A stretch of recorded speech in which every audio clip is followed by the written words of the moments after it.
На площад Цар Борис III. Преглед на строените войскови части.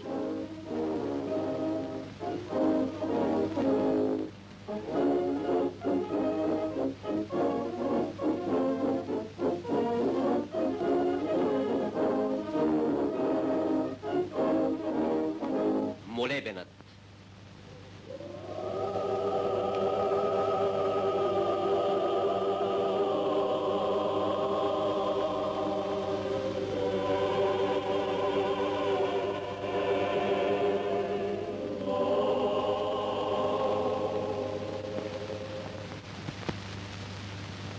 След молебена се извършва символичното обединение на българския народ. Девойки, облечени в китни народни носии, поднасят пръст от Добруджа, Македония, Тракия и западните покрайнини. Духовенството благославя и смесва тая пръст с пръста на майката Отечество. Както никой земна сила не е в състояние да раздели тази напоена с българска кръв земя, така и никой не ще може да разпокъса вече обединеният български народ.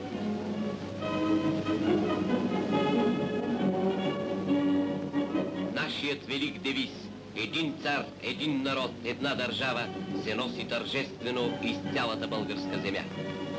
Манифестация из улиците на града. Пъстрите носии от всички македонски краища придават живописен вид на манифестацията.